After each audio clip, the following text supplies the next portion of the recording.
your usual schedule used to be you would kind of record September, release December, and then tour in the spring. Now that we're coming up to the spring, what's in store for you this year that touring isn't going to be back quite yet? Well, there's a lot of gigs. There's some which have been announced, and there's some which are kind of under wraps at the moment. Everybody's just waiting to see if restrictions can be lifted. I mean, the truth is I actually did quite a lot of gigs last summer. There's that kind of social distance, like 6 people sat on a pub bench and seated gigs outside. There's not much music that actually works well in that scenario, but what I do kind of does. So I got loads of calls last summer in between the lockdowns, and I played in like a sheep farm in Devon, you know, where they mowed circles in the grass and people had to stand within their circles, and like a car park in Bristol, where people were just sat on pub benches. And I got, you know, it was only like 3 weeks, but I played a bunch of really interesting sort of seated outside gigs. And there's certainly more stuff like that in the pipeline. I think, you know, promoters are really keen to get going. Everybody is, obviously. And I think there's also what everybody's seen, certainly on the festival side of things, is that people can sell tickets, which is part of the art of the whole shebang. So if people know that people want to go, then something will be created to fulfill that need. So, you know, ever the optimist, there's the potential for it to be quite a kind of seminal summer. You know, like if restrictions are lifted and the good promoters of the country have to kind of think outside the box and work with what they are doing. But at the same time, people really want to go out and see gigs and see each other. Then, you know, it could be something really beautiful could happen. Obviously, something really drastic could fucking happen as well. But you wonder if there could be something like mass testing. Because I know they're kind of doing that at comedy shows in America right now where they test everyone before they go into like the arena or whatever. But it obviously adds a couple hours on or whatever, but something just to kind of make it a lot more fail-safe. Yeah, I certainly think that the arts will also be used to kind of like convince people to abide by the rules, you know, in want of better words. And that's not necessarily a bad thing. But there'll be a lot of that. I mean, I think personally I'll just try and stay out of the politics of it all and just be there for the good times, basically. But there's just a lot of opinions flying around at the moment, isn't there? I mean, but yeah, I think, you know, gigs will happen this summer. And I was saying that, I mean, I did a podcast a while back where I talked at length about why Glastonbury would go ahead and how Glastonbury was going to pave the way for all the other festivals. And by the time the podcast actually aired, Glastonbury had already cancelled. So I sort of promised myself I'm not going to make too many future predictions on things such as this. But I stand by it. Gigs will happen in some form. You can't stop the music, man. Yeah, I mean, what you were saying about Glastonbury as well, you could look at it that maybe there is an opportunity there that wasn't quite taken. You think there would have been something they could have done, but I guess it's hard to say. My attitude was if anybody can do it, you know, if anybody's got the support of like every band in the world, like the general public, like the greatest production crew of all time, if someone had to rewrite the Book of Festivals, you know, and how you run a festival, there's no one better to give that a shot than Glasto. And it being at the start of the summer, it could have invented a blueprint that everybody then just sort of like lived by, or at least sort of attempted to. But you know, that wasn't to be. I mean, they've just announced a live stream, haven't they? So I saw that actually. Yeah, it's weird that we're now going to have had. It's probably going to be like a year and a half of live streams. I thought I felt like that ship had kind of sailed a little bit, but maybe not. A little bit, yeah. I mean, they've been really beautiful for me, but it's not. You know, I think. I mean, they had their honeymoon period. And they saved my ass. There's no doubt about it. And I think it will have created a new platform for live music, but it will never replace a gig. It would just, and having another platform to perform live on is a good thing, you know, and I'm sure there is people that might even prefer it for whatever of their personal reasons. But I think it's like, you need to see it as, I've never referred to them as gigs. You know, I've never said, oh, I've got a gig on Sunday. So it's a live stream, you know, it's something completely different that bears some similarities to it. I mean, they'd be good for me for one, because, you know, I've just been sort of pimping out my selling my wares through the internet rather than at the merch desk, you know, but also for, otherwise I've never really wanted to like rehearse. So I play enough gigs to not forget my old songs. You know, I just constantly playing them, and I play what people shout out. So I have a general understanding of my back catalogue, but I'd never sit at home and play them for no reason. I'd always work on new music, and without the sort of like, so I've been live streams, I've been writing a set list and relearning my old songs, which is completely, you know, I've never even worked with a set list before, but I worked out on live streams you have to, because there's no one to bounce off, you know, to guide your set. So I'd started writing set lists and then relearning the old songs. So I'm still pretty up to date with like my back catalogue, whereas in a world without live streams, I'd be stepping out with a whole load of new songs and people would be shouting out songs from the crowd, and I'd just be like, I wouldn't even know where to start, you know. So at least they've sort of anchored me creatively as well. How many songs do you usually have in your caliber? Like, how many could you just play in the moment? Oh, that's a good question. I don't really know. I mean, it's more like, if I was flowing, if it was like, for some reason, like sometimes someone will shout out a song and I'll just be like, I know it. And I might not have played it for years, but I'll be able to go back straight in and get it, you know, like a really wordy song, start to finish, no questions asked. Other times I'll be halfway through a tour singing a song that I know that I sing every night, and I'll just be like, fuck, what's the third verse? And the minute that I open up I don't know the words, then it's like barriers go up and it gets harder and harder to remember. You get like further and further away from the song and you sort of scramble towards it. But if you caught me like on flow, I reckon probably like 100 tunes. It's quite a lot. Just to be able to play, you know, off the cuff. I mean, I'd rather not you actually throw down the gauntlet and challenge me to it. But like, if I was... I'd bet on myself and say around about that. How is that kind of divided up over your back catalogue? Is like maybe 25 of them, would they be off the last two records? Would you be able to play every song off of them? And then maybe it kind of gets less to go for that? The last two records and the next record I'd be able to do, you know, like without really thinking about, because they're still in there.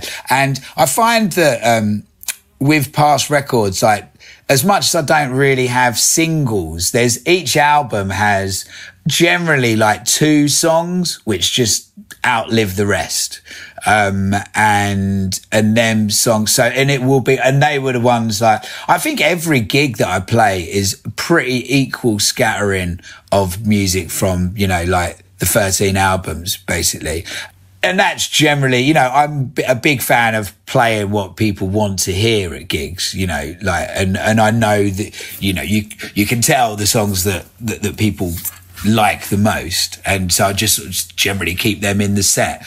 So yeah, it would be evenly distributed, kind of 2 tunes off each record, I reckon.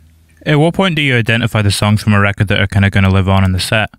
Like you're saying that maybe a couple will stick around forever, pretty much. Sometimes when you write them, sometimes I finish writing it and I'm like, you know, that's it. That's the tune of this record and the tune of this year. That will be like, and songs, when you write a song like that, I'll almost like, I'll have an idea for the video as well while writing it. And the whole kind of life of the song will just be like, oh, the video's going to look like this, it's going to be called this, blah, blah, blah. And it will just, and you kind of know when you're onto something really good, like certainly within my own repertoire, really good.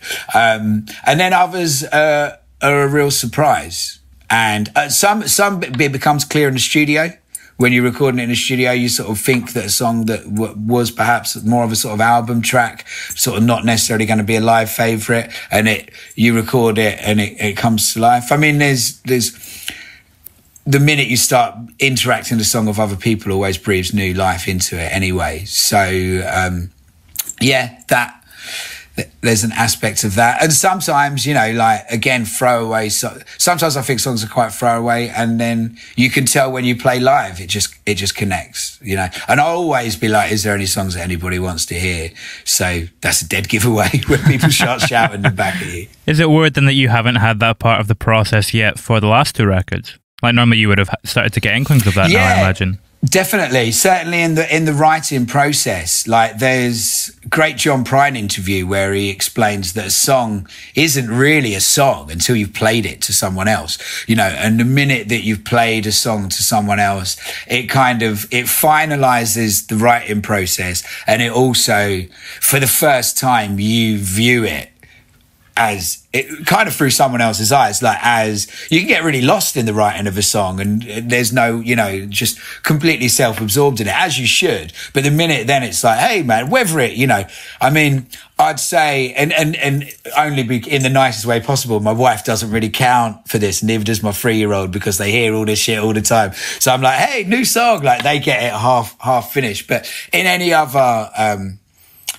you know, I'd also normally, if I'm working on a song and I've got a gig, I'd generally gig a song before it's finished. Like, I'll just be like, oh, look, I'm halfway through this song. Do you want to hear the first 2 verses of a new song, and play that? And that can help me get to the end of it. But yeah, it definitely feels like the songs are kind of, not even necessarily that they would have changed, but they feel like, they feel a bit immature, just like there's a process that they still haven't gone through at the moment. And it's weird because I think with the songs that I wrote about lockdown, they probably won't ever get that. They had that show into the world when the album was released. A lot of them were never played live, and the last thing I want to do when I get back on stage is sing fucking songs about lockdown. And I can imagine the last thing that anybody wants to hear is songs about lockdown. So that album is just kind of like locked away, basically, and like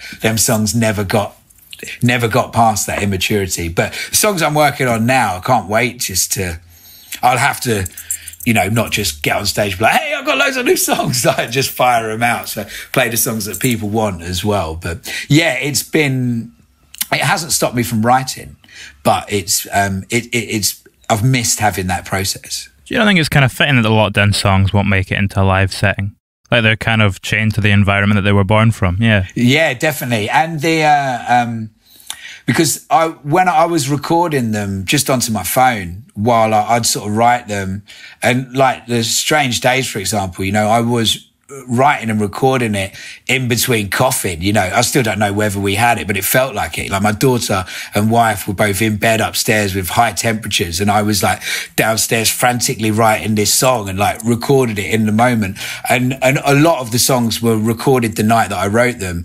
And I guess I thought, as usual, I would go to a studio and then re-record them. And I was just like, I listened back, and it's like, I had just got a new phone. So I was like, fuck, it's recorded. It was incredible for a phone. And it's like, why would I try and recreate the feeling of being locked at home anywhere else? You know, but it's not really a feeling I want to recreate, you know, and it's there. So it's like, sorry, I didn't make a point about saying it was recorded on the phone, because I didn't want it to be about that. I hadn't heard that, yeah. Yeah, I didn't tell anyone. I just said recorded at home, you know, and I guess everybody presumed that I'd sort of, you know, would own a nice microphone or something. But, you know, it's not. I always record with other people, and it just, but yeah, it's just like, I kind of, I'm glad that record happened. It feels like, you know, obviously I wish that there was no reason for it, but it's a strange anomaly in my back catalogue now that's kind of like a sort of bump in the road, basically. Let's let it stay there. I mean, it's interesting because when you put out an album called The Unforeseeable Future and another one called Knee Deep in Nostalgia, the assumption is that one is very much about looking ahead in the future and one is very much about looking back in the past. But the Unforeseeable Future really kind of more feels like a record that's in the present. Yeah, exactly that. As opposed to one that's kind of that's what it is, yeah. And it is, I suppose, almost, not that I've ever thought about this before, but the album before that, The Inevitable Trainwreck, maybe that was about the future. What about now? What's the fucking next record going to be about? Yeah. But yeah, it was definitely a record about the present and a record about the past. Yeah, 100%. Can you see quite directly how they inform your music in different ways, the present and the past? Yeah, I mean, I've found more and more now that one album, I definitely write as albums now. Whereas before, an album might have been a collection of songs about loads of different things. My albums definitely have like a sort of an overarching theme. And that started to happen because one album will inspire the next. So I had, after my daughter was born, we was in this bubble, this really beautiful bubble of new life. And I just wrote loads of songs about becoming a dad and kind of love at home and all this. And after that, it was while Trump was getting elected and all that shit. And I come off the back of that album and was like, I need to write about the bigger picture, you know, like that album, because I'd been didn't give a shit about the world, just worried about my family. And I came out of it and was like, I need to write about the wider world. There's so much shit going on. And I wrote The Inevitable Trainwreck. And then off the back of that, I come out of that and I was like, fuck, it was all pretty, as much as it was musically quite happy, lyrically, it was like the rise of AI, you know, climate catastrophe, like it was all pretty doomsday stuff. And I was like, fuck, I can't write any more songs about the end of the world. I was like, what am I going to write about? So, and that inspired, well, I'll write about my past, you know, and it was going to come out or it did come out on my 40th birthday. So it's like, well, if ever there's a time to look back and take stock, and I can sort of whimsically look back and throw up some interesting memories and lessons learned. And that was the plan for that album. And then when Corona hit, it was like, fuck, I've got to write another album about the end of the world because it feels like it's ending tomorrow. So, and as much as, and that, both of them albums are now pushing into the album that I'm writing at the moment, which is probably a bit too early to go into too many details about, but I'll check back in with you when it arrives in December, and we can, yeah. It's interesting to think about, you know, you're saying that you had to write that record about what was going on and what was happening very much in the moment. But by the time it comes out, although it was a record very much written in the present, it's then kind of become a record about the very recent past. And we live in this world now where news is constantly moving and we're constantly getting fed news stories. Does that impact you as a songwriter, the way that the news flow is kind of sped up in such a way? I've noticed the speeding up of the world so much in songwriting. Like, if you write about current events, your songs are always going to have a shelf life. And that's something I've got used to. If you mention, you know, a political leader or an event that's happening. And it's also, that is, I guess, why in turn it worked with me releasing music, you know, an album once a year. Things were still in date. If you was writing a song in June and releasing it in December, you know, generally it would be, what you had said in June would still stand true in December. But that really started to change. Like, Brexit was the first thing where it was like, if you wrote a song about Brexit and you mentioned any of the figures in it or any dates, or, you know, unless you got it out quick, it was gonna be out of date. And people, and even I might have changed my fucking mind on things. It was so and it was like, oh my word. Like, there was a song called England, I Love You on, The Inevitable Trainwreck about Brexit. And it was like, everything about it was like the kind of what was fact had turned into, because they'd moved so much. The goalposts had been moved so much since writing the song that it was just like, God, it just feels really out of date, and it's 4 months old.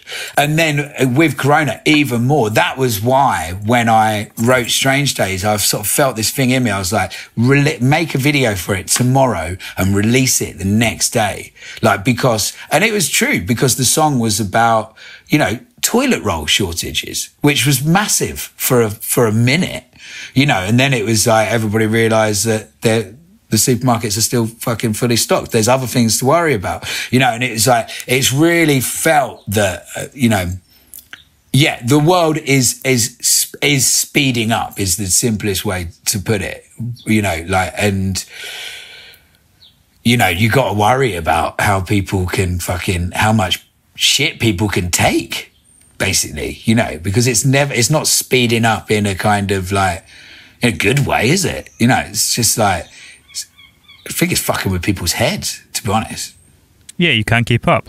And it's probably not, you know, we're probably not built for that much worry or tragedy or even, you know, like, I don't know, it's just hard for everybody to take it on. You can see why, and you can see that, you know, why the system is kind of like falling apart at the edges, you know, and why people have, you know, more and more people feel kind of like frail of mind and stuff like that, don't they?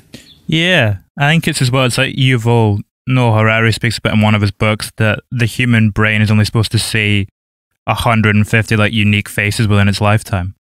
Because that's like what the size of like what tribes were at that point when we first started evolving. Right, yeah, and sure.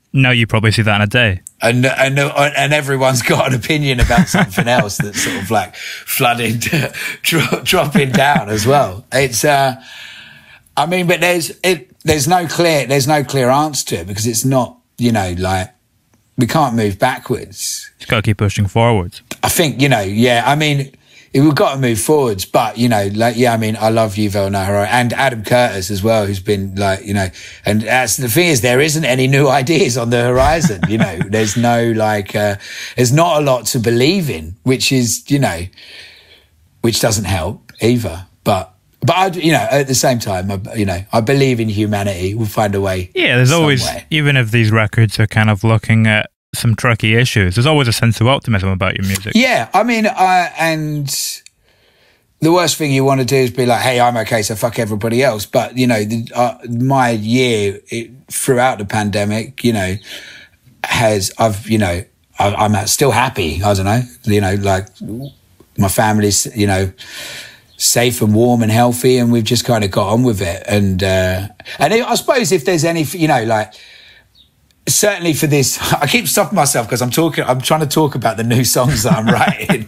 But I mean, like, I've sort of found that, you know, certainly the next album is going to be a particularly positive album because, you know, if there is anything that I can do, you know, it feels like every kind of political wagon that I've hitched myself along to has kind of failed, basically. And, you know, and it, you know, what can you do apart from try and put a little bit of good out into the world, basically? So I've almost kind of, not necessarily personally, but certainly creatively, maybe I'm going to sort of step away from the kind of modern day politics and talk more about a sort of humanity, you know, and just try and, I believe that we're fundamentally good, and I'd like to be able to get that across, basically.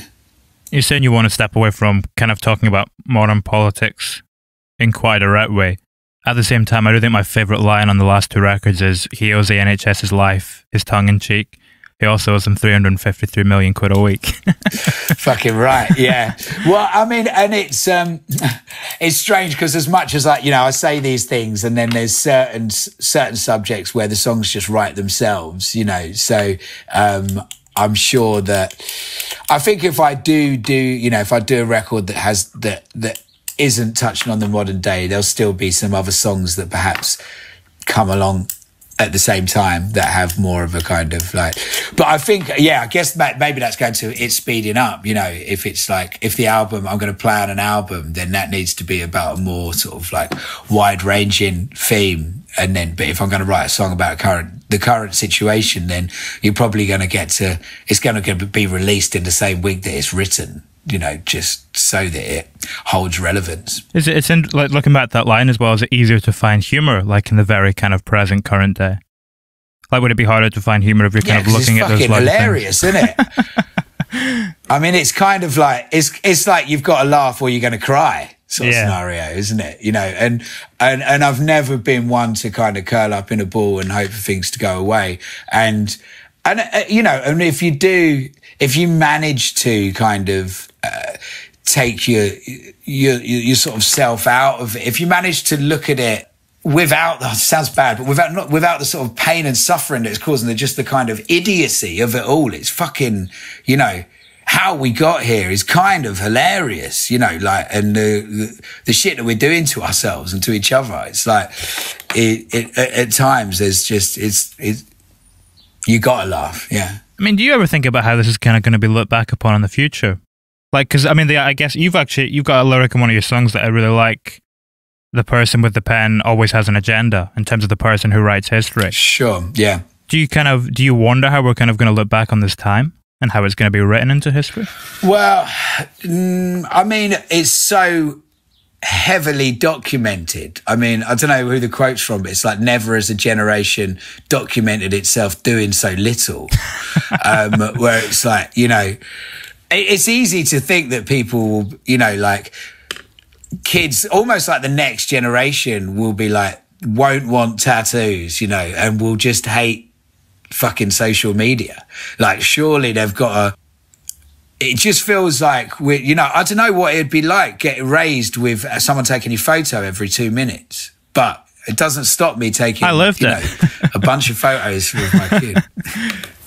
And what? And now do you feel the need to take photos of things? Or? No, but I feel like I'm also kind of an outlier. Right. Okay. I think I've gone the other way though. Now I'm at the point where I don't want photos ever taken of me. I can't remember the last time I had a photo taken of me. Right. That's how I would, you know, if I was to imagine it, you know, like that everybody would be like, it kind of, I don't know, it was my generation when it was like everything sort of appeared and it was like, oh wow, you could do this now, oh wow, you could do this, oh wow, like, and it's like document social media, yeah, and it was all kind of, it had the honeymoon period, and if you're arriving after the honeymoon period and it's like, you know, when it's just something that the old folks use, then, but I don't know, mate, it's obviously inbuilt, isn't it?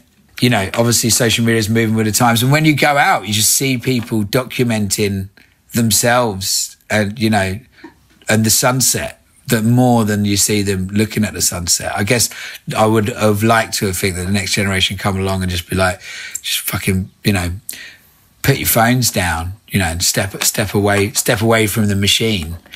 But who knows? I mean, predicting the future, as much as I guess that's kind of the sort of the job of the songwriter, but it's certainly nothing I've ever been any good at. You wonder if we're maybe just like in an awkward transition period with it.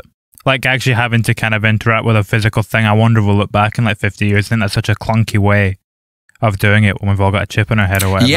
Yeah. I mean, like my favourite interpretation of computers of the future is definitely Interstellar, where they've got the robots on the ship that are like really funny, just like absolute brilliant comedians. You can turn their humour up, yeah.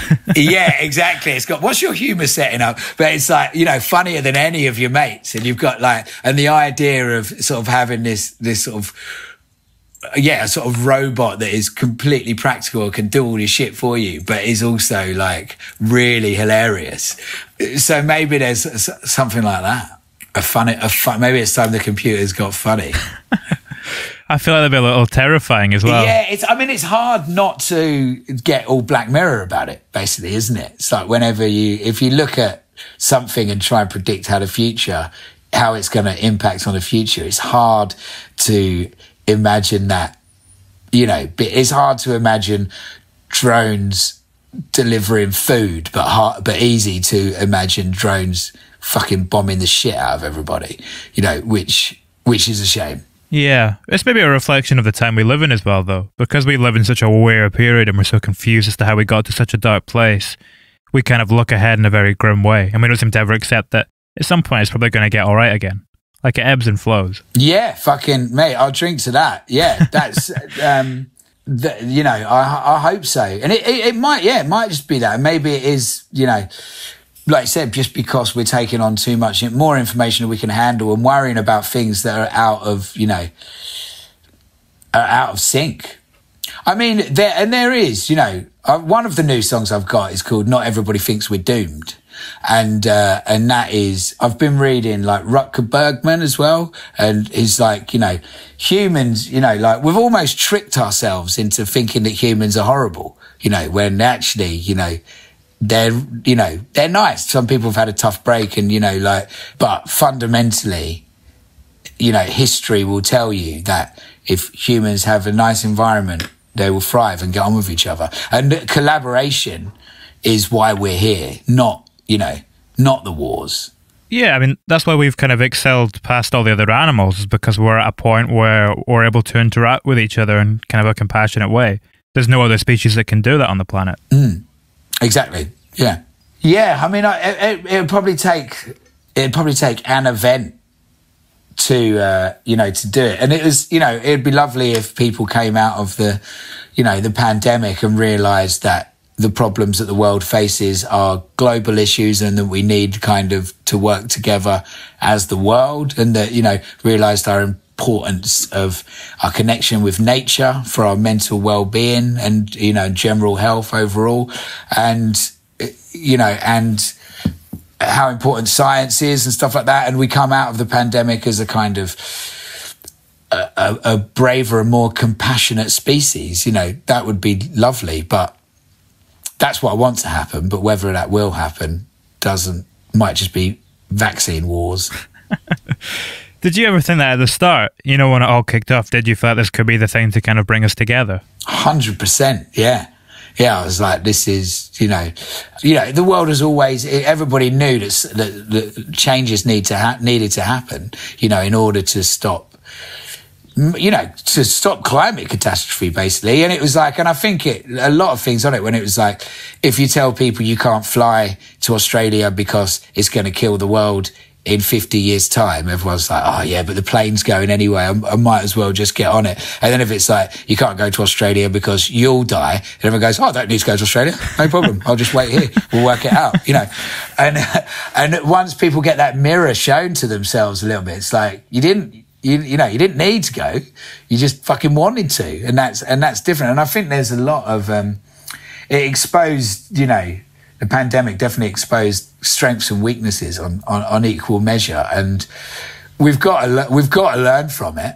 It's just, it just feels like the leadership in charge, and I'm not just talking about the Tory government, like the world over, feels to be perhaps the wrong people behind the wheel. I guess it's because it all feels kind of very much the same. Like, even if you look at America now, where you've got someone like Biden elected, it doesn't feel like a radical kind of change. It feels like we're just stuck in the cycle all the time. It's the same thing over and over again. Exactly that. And that just slowly dampens everything, doesn't it? But something will happen. Yeah, I mean, I like your optimism. I really do. Maybe Bill and Ted, they were good, weren't they? What did they travel? They travelled back in time, didn't they? And so, God gave rock and roll to you. They solved the world like that. Maybe we'll get time travellers from the future to tell us about our errors and how we can sort it out just through love, man. That's what Bill and Ted do. Be excellent. There was another one of them came out last year, wasn't there? Oh, God, was there? Yeah, there was a third one, 25 years on, which I think was supposed to be pretty shite.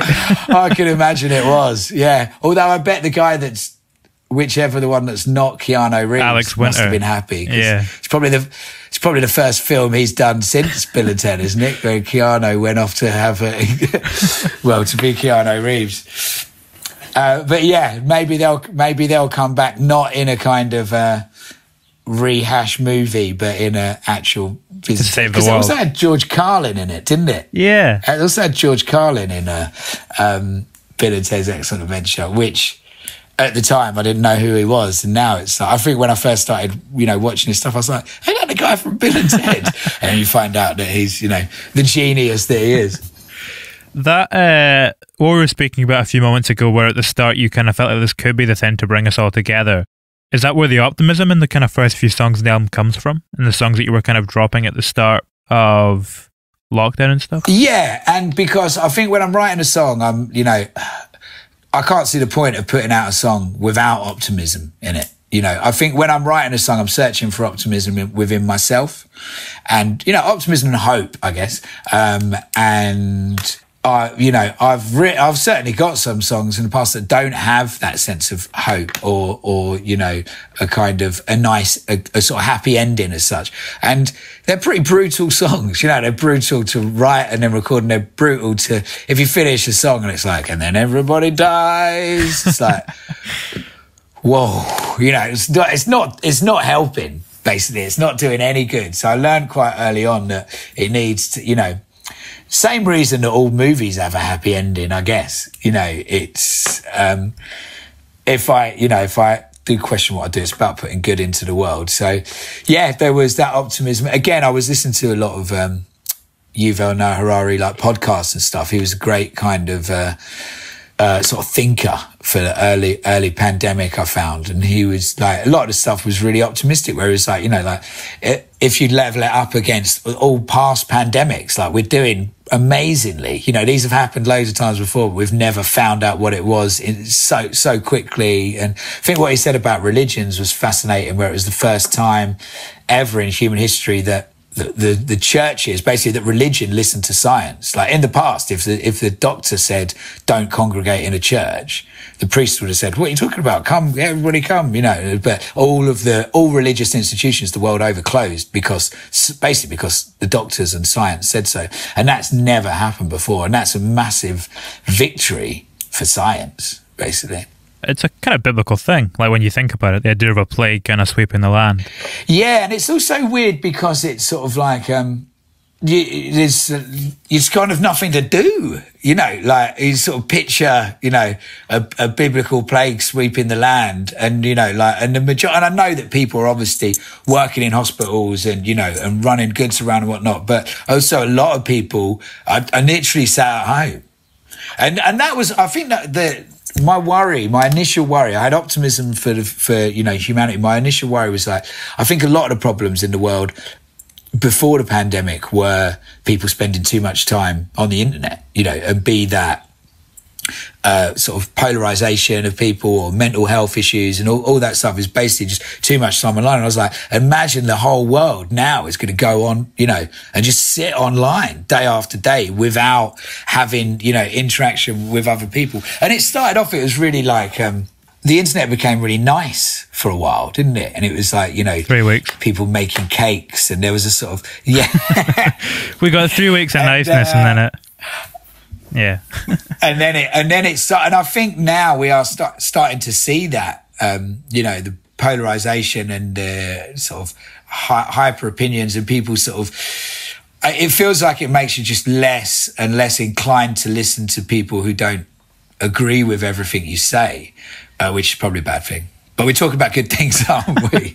But yeah, I think, you know, going back to that, maybe that's why, you know, the role of kind of gigs and festivals will be very important this summer, because if people can come out and see each other and, you know, reinstate their faith in humanity, basically, and maybe that will, you know, Bill and Ted will come on stage and people will just get snap out of it, and they'll be able to hug again, and then it'll be like the summer of love all over again. Revolution. What happens if they don't come back, though? Where are we then? What, if they don't come back to the gigs, or if they don't come back? I mean, if the gigs don't come back. Snap out of the polarization. Oh, that's another good question, actually. If the gigs don't come back. The latter one. What happens if they don't snap out of the polarization is also an interesting idea. What if, I'll do the gigs first. What happens if the gigs don't come back? Well, we just have to keep on waiting, I guess, and presuming that when they do come back, they will be, you know, the longer you wait, the better it will be, almost. I've been trying to sort of trying to picture myself as a kind of, I got some caterpillars basically, and I was sort of like this, we're in our cocoon at the moment, and we're going to be emerging as beautiful butterflies, and maybe that's what the world has been doing, you know, we're ready to not be caterpillars anymore, and we will be launching ourselves this summer as beautifully coloured flying butterflies. And what if people don't snap out of it? Well, you know. Do you think it's a minority, though? Yeah, that's the thing. I don't think that many people are. I think the problem with things like this is when people fundamentally believe in stuff, don't they? And I think it's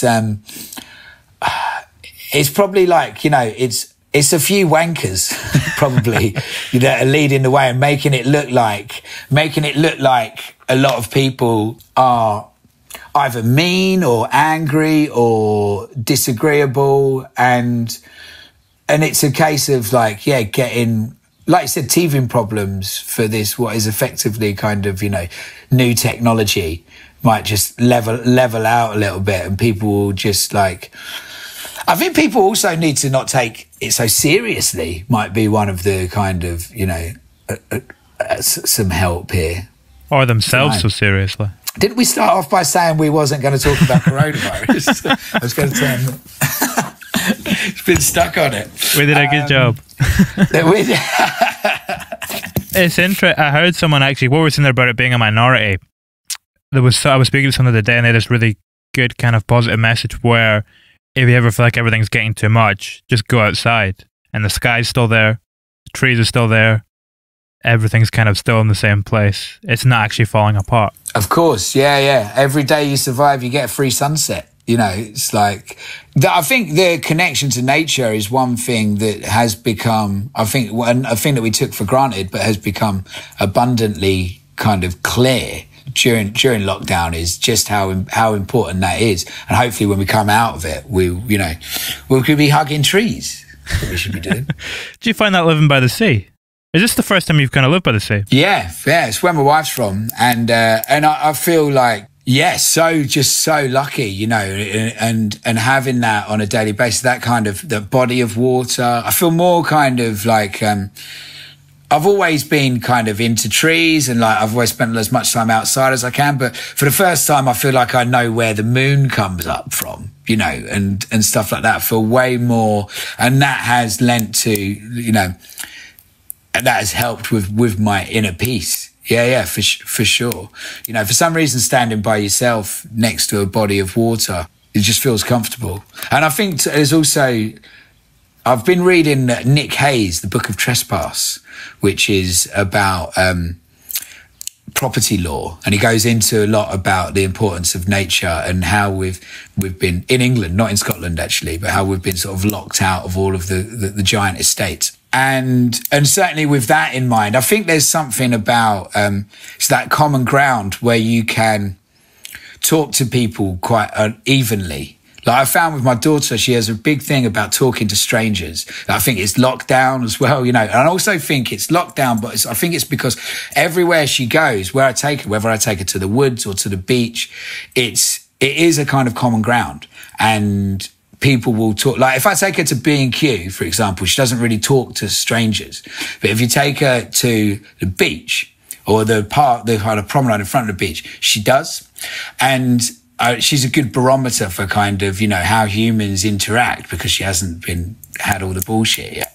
And I think there's something for that. If there is an answer and a way through, it's definitely from talking to each other and being able to, prepared to listen to people that might not obviously agree with and don't judge people by how old they are or where they are or how they look as well, before to. And so I think that's an importance of nature as well as the kind of the beauty and the kind of awe and wonder of it. There's also the level playing field where you can talk to your fellow kind of humans. That book, you said the Book of Trespass? Is that what it was called? Is that written? By Nick Hayes? Yeah, it's incredible. Is that written about the past? No, well, it came out just before. I think it was maybe year before last. It came out, and it's very much about the past, because he talks about how these huge estates in England came to be, and also the history of how we got like the National Trust and the Lake Districts, and it turns out every kind of every bit of nature that you as a sort of member of the general public are allowed to go to was a hard-won battle from the elites, and nothing was ever given to us as far as like the moors the statistics in the book are horrific. We're only like 3% of rivers. We're only allowed access to 3% of rivers. The other 97% are locked up behind private estates. And in Scotland, you have the right to roam. Yeah. In Scotland, the laws are completely different. The book is kind of a companion piece for a changing of the law to give England the right to roam. So in Scotland, you're allowed to go onto someone else's land and swim in the lake, camp, out in the woods. And that's your right as a citizen to do that. Whereas it's not in England, basically. So What happens if you go onto an estate in England which you're not granted access to? I mean, that's what the book is. Each chapter, he trespasses on a different person's land and tells you about it, whether it be the owner of the Daily Mail or like Lord bloody such and such, you know, like, and he'll tell you about the history, about their family, you know, slave trade, a lot of really horrific stuff, and even just pushing people off the land way back, you know, fucking 1066 or whatever, it's been like throwing people off and putting up a fence so they could, you know, shoot deer or whatever. I've lost my train of thought. What was the question? Oh, yeah. What happens if you actually go onto one of these estates? Oh, I mean, not a lot. You know, you generally get like the gamekeepers will come up and be really condescending and just sort of tell you to leave in a really condescending manner. And then, but if you was to say, oh, surely I have a right to be here, then it's actually, that's the other thing. It's more in it's in our minds that they've put up the fences. They're quite small fences. He's like, you can climb over them, and there's not actually, you'd have to kick off a real fuss to end up getting arrested. But it's just like, they've just told us, like, and it's like the power of, you know, of this kind of the word trespass and just saying, you can't go there. And everybody just goes, oh, all right. And it just, you know, it just don't question the fact that in order to drive to the beach, you know, you have to drive past lakes, rivers, woodlands, and you never go there, and you get to the beach and it's fucking overcrowded because it's the one place that people can, you know, expect to witness a bit of nature. And it's just like, there's so much of it around us.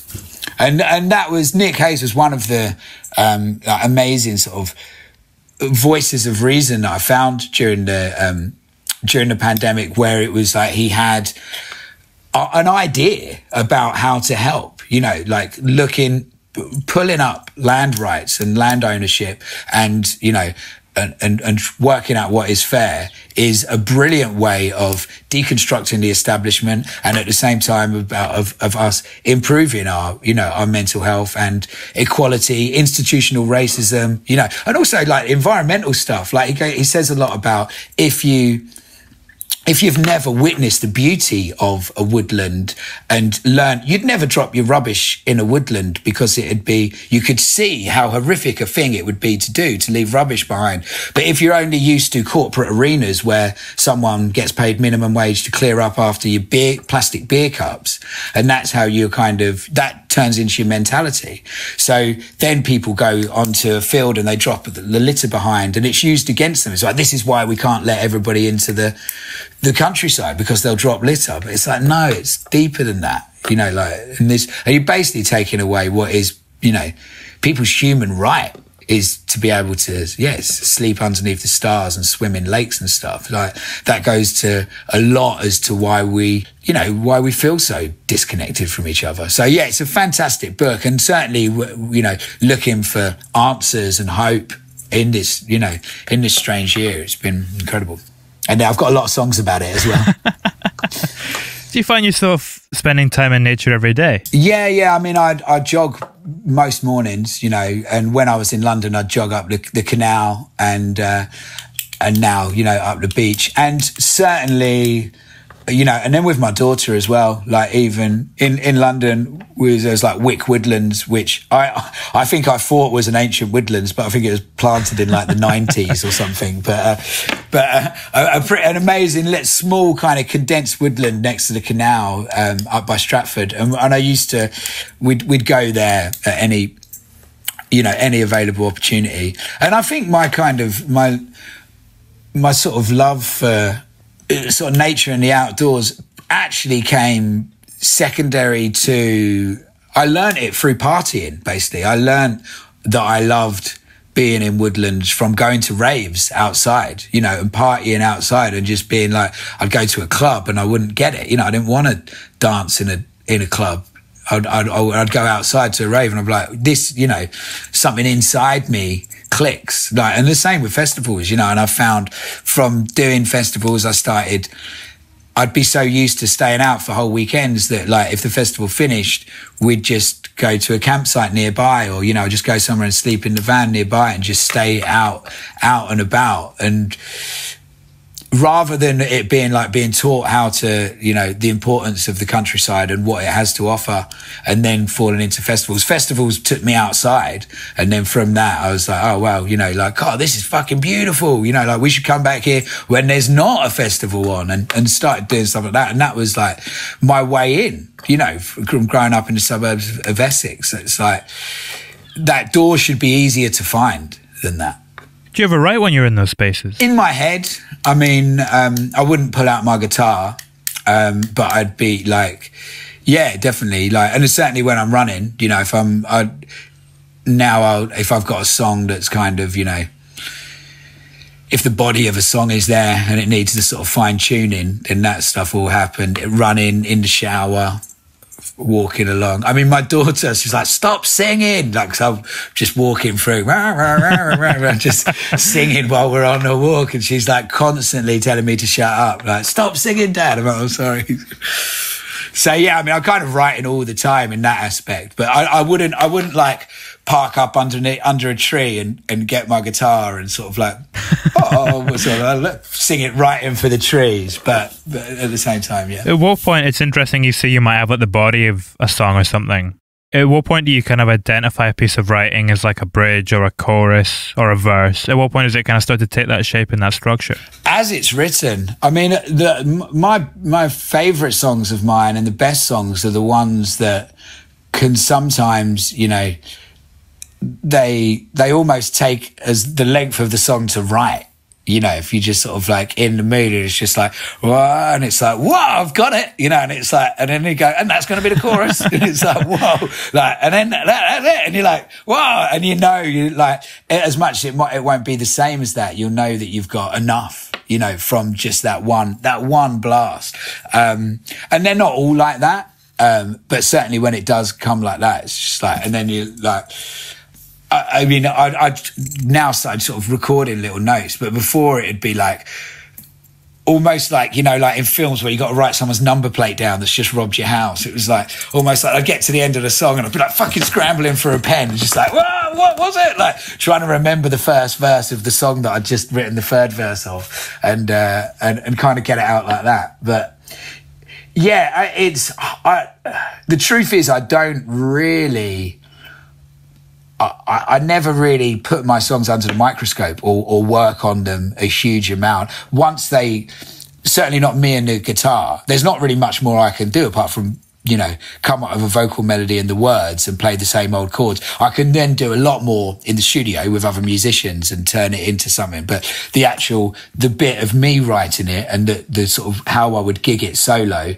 is, yeah, I might sit on the words for a while and, you know, and sort of hash them out. But the actual sort of like, more often than not, I'll kind of like, I'll wake up in the morning and be like, yes, got a new song. And, you know, and I know that it's done. And it's not like, oh, I wonder whether that one will make the cut or it needs loads of work. It's like, yeah, that's the main of it's done. I'll just finish it in my own time. It's like the family tree. Did you not wake up and it was kind of just there? Yeah, that was one that was written. The lyrics were written for that completely separate from anything else, because I did just like something about songwriting where it's like a sort of frame of mind. And it's like, and I believe it's with all, you know, all kind of forms of creativity. It's just a sort of like a dropping of your ego and just sort of like, and just being able to express yourself without any consideration. And I think I'd actually say if I'm good at anything, it's actually being able to hone that mind space. Like, I think that's why I can be so prolific, and because I've just sort of like worked out how to get into that mind space rather than I could see how something like writer's block could happen, because it is, you know, it is all within, but it's like it's quite a meditative space, I guess. But because of that, normally I choose when it happens. It's not very often that I'm like struck by a song and be like, oh man, I can't wait to get this down. I might be like, in my head be like, that's a good idea to write a song about that. And then later, when I have sort of like created this mood in my head, then I'll write a song about it. But yeah, the family tree, I just woke up one morning and was, and normally I write my songs pen and paper, you know, in notebooks. But I wrote all the lyrics to the whole song just in my phone, laying in bed one morning, and was just like, almost before I'd woken up. And then I just sort of finished it. I was like, and then just didn't look at it for a couple of days, and then came back. And it felt like I was writing someone else's song, almost like finishing someone else's song off for them. I was just sort of making up a melody for someone else's words, which is quite nice. When that's happening, is your voice guiding the melody, or is the melody guiding your voice? The words. I think the words guide the melody. It'll generally start with something to say. I'll be like, this is what I want to say. And within that phrase will determine how it sounds, you know, because of how it is said. But again, you know, there is the one thing I do love about songwriting is there isn't, you know, a right or wrong way of doing it. But more often than not, for me, yeah, it'll be like, because it'll just be about fitting whatever the kind of syllables or whatnot of that sentence in to the three chords that I always use. Sort of, is it quite easy for you to kind of alter the melody slightly if the words need to change? I think if I've got them, if it doesn't come, I never really sort of shoehorn anything in. If it's like, if I hit a wall with it, I guess I change the words quicker than I change the melody. If I've got like the first verse and then I'm working my way through the second verse and it's like, oh fuck, I want to say that, but these lines don't fit in, I'll just sack them off and say the same. I think it's easier to say the same thing using different words than it is to reconcoct the melody halfway through a song.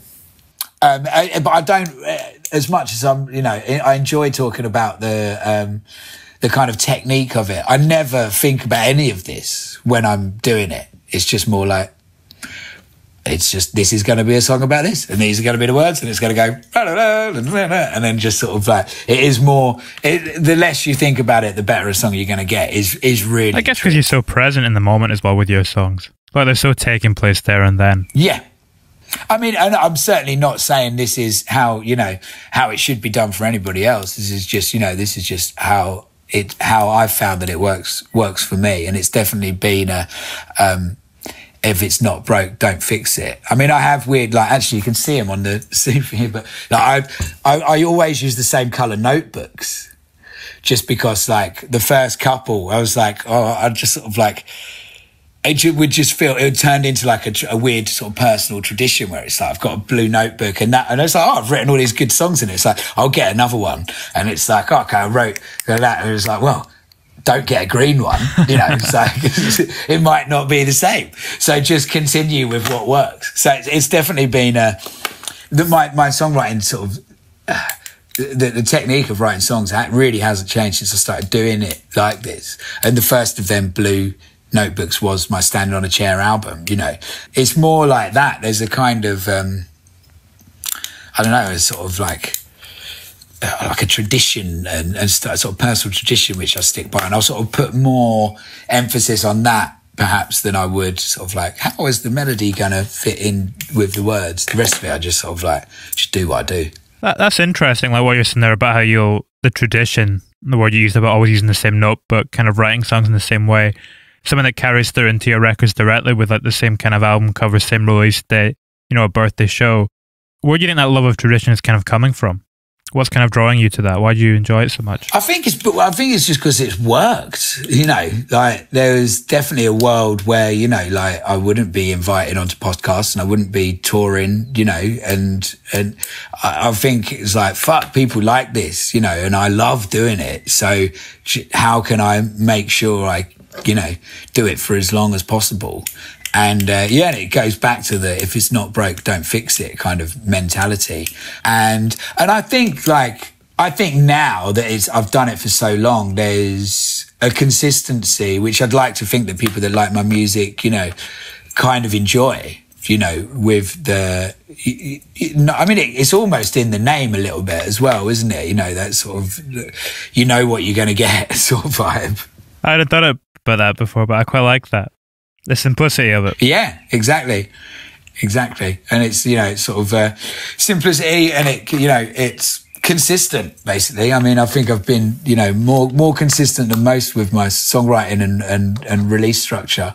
And, you know, long may it continue. I wanted to ask about another aspect of your creativity as well, with songwriting. That being your penchant for board games and everyone's a critic. Yes. How long ago did you drop the rules for that? A few weeks back, something? Yeah, it was weird because I guess I invented the game maybe 3 or 4 years ago.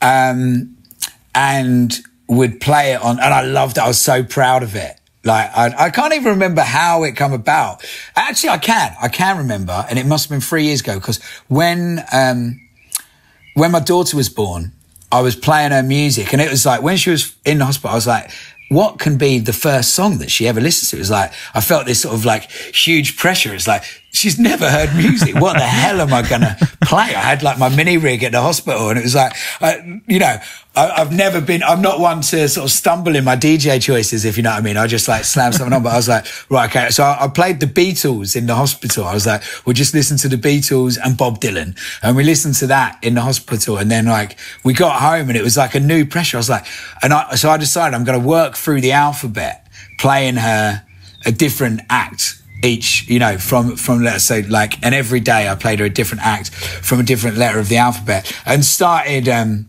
off the back of that, and you know, we'd had other tour games in the past. There's one where you say a band name and the end letter, you have to come up with one that. There's some others, you know, long drives and touring. There's long drives with good friends, and I kind of conjured up Everyone's a Critic as a loose idea and started playing it on tour with some friends. And then you just was like, oh, and you could do this, we could do that. And then I played it with different people and got until it was like, I had the rules, I knew them. And I was my plan. I sort of tried to work out a way to monetize it. I was like, how do I even get this out into the world? Why would people care? You know, you can't make it into a board game. The best thing about it is the fact that you don't need anything to play it. And the other thing is that, you know, like, you don't need anything to play it. And it's not a spectator sport as well, because I thought about doing it as a podcast, but it's like, the thing is, the best bit is when you're thinking for ages. That's why it works in the car, because you got to fucking sit thinking. And it's like, and then, you know, you're allowed to take your time, which isn't fun to listen to other people thinking at all. So it's like, it's not going to work as a podcast. And I just couldn't see any way of getting it into the wider world. And whoever I toured with, I'd always teach him the game and be like, look, try and play it with other people. I wanted to kind of like spread it out and let other people play it towards, you know, only recently, because it didn't strike me as something that would work on Zoom or anything like that. It was towards the end of this whole kind of shit show, you know, and I've been doing Zoom quizzes with my family as well as everybody else, you know, and I'm sort of sick and tired of the quizzes a long time ago. You wrote a song about it. Exactly. Yeah, exactly. And so it's like, but then I was just chatting with some friends on Zoom, and my mate was like, can't we play that tour game that you always bang on about? And I was like, oh yeah, we could try Critic actually on Zoom. And we had an absolute ball, you know, and I was just like, and my wife was there and she was just like, you know, this is it. You got to get it. You got to package it now. Get it, you know, and somehow get it out, because there's not a huge amount of people that would be spending long drives with their friends anyway. So it was always going to be quite a small market of people that might enjoy a good car game. But whether a good Zoom game is a different thing completely. So I just sort of spent the next week writing up the rules and making my little video, and then just kind of launched it out into the world. And you know, as far as I know, it's been played a few times. And, I mean, I kind of like, I'd love for, in my later life, me to be chatting with someone and me being like, did you know I invented everyone's a critic? And they'd be like, yeah, bullshit. Like, everybody, no one invented that. That's just one of them things.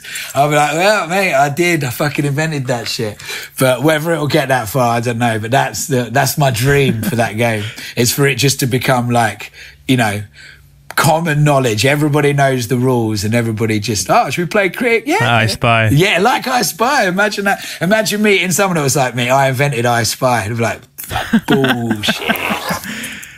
Is that when you know those long drives when your mind kind of gets a little bit bored, do you naturally just start creating things when boredom kind of comes in? Is that your kind of default go-to kind of cure that? Yeah, I think that I don't think the game was actually created on a drive. If it was sort of, again, it was fine-tuned on a drive. So I was like, oh, I've got this idea. It was the idea came and I was like, look, we've got a long drive today. I've got an idea about what we can do.